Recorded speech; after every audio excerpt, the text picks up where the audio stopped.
Il s'appelle Lionel, il a 24 ans et il vit sur le continent africain. Apprécier le tout, c'est toujours prêt à aider les autres. Mais ce que ses proches ne savent pas, c'est qu'une fois seul, Lionel s'effondre, noyé par ses pensées et rongé par une tristesse qu'il ne comprend même plus. Ce qu'il voulait, c'était rester seul, dans sa chambre, en silence. Ses pensées sont devenues un champ de bataille et tous les jours, c'est sa détresse qui gagne. Et il ne sait plus quoi faire. Et les rares fois où il a tenté d'en parler, on l'a moqué, voire minimisé. Alors il s'est tué. Pourquoi? Parce que chez lui, beaucoup pensent encore qu'un homme ne pleure pas. Parce que d'où il vient, on ne connaît pas ça.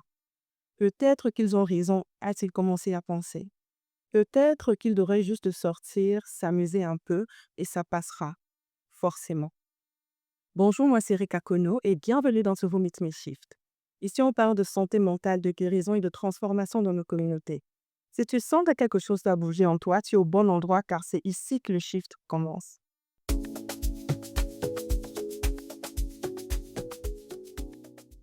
L'histoire de Lionel, c'est celle de beaucoup d'Africains aujourd'hui qui souffrent de dépression en silence par peur d'être incompris ou jugés.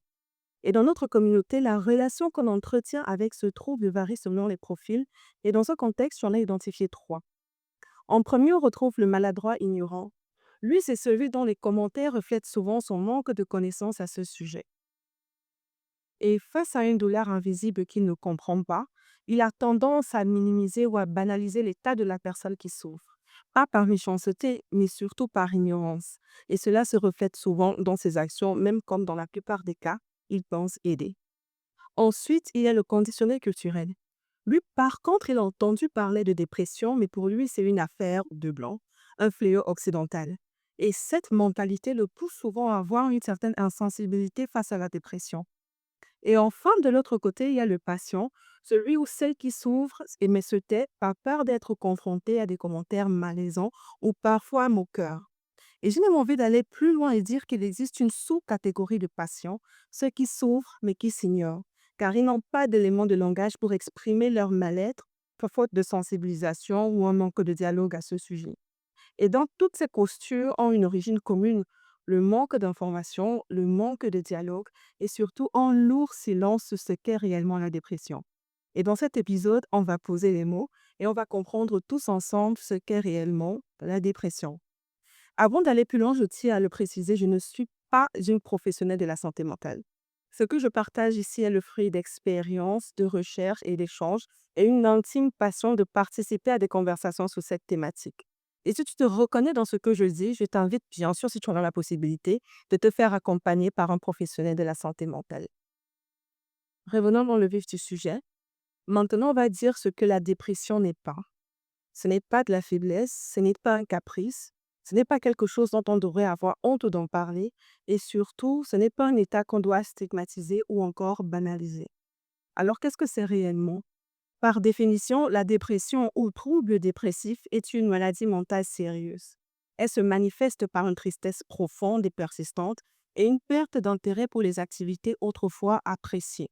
Et ici, on ne parle pas d'une simple mauvaise humeur passagère, car cet état isole, attriste, crée un sentiment de vide et dans les cas les plus graves, elle mène au suicide.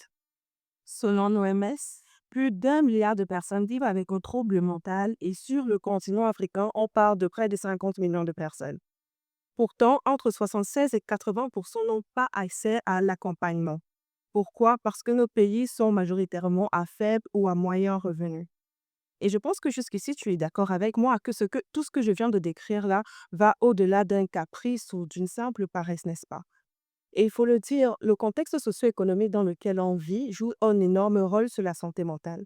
Quand tu vis au quotidien avec le chômage, des difficultés à te nourrir, la pression sociale, en fait, comme quand on voit sur les réseaux sociaux, des jeunes qui pensent avoir raté leur vie parce qu'ils ne cochent pas les cases de la réussite établies par la société. Donc, ajouté à ces conditions et nos contextes individuels, on a de quoi dire que l'équilibre mental devient de plus en plus vulnérable, n'est-ce pas?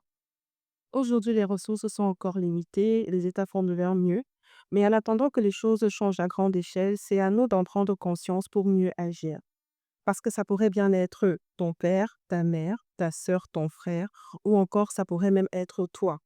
Donc, commençons lentement par changer nos mots, nos mentalités et nos actions et le regard que nous avons par rapport à la dépression. Si tu es dans ces conditions, sache que tu n'es pas seul et que ça finira par aller. Et pour ceux qui ont la possibilité de vous faire accompagner, je le réitère, n'hésitez pas à consulter un professionnel pour obtenir l'aide dont vous avez besoin. Et si cet épisode t'a parlé, like, partage et abonne-toi. Et n'hésite pas à noter dans les commentaires quelles sont les ressources ou encore outils qui t'ont aidé à aller mieux mentalement. Merci d'avoir regardé jusqu'au bout et on se retrouve très vite pour un nouveau shift.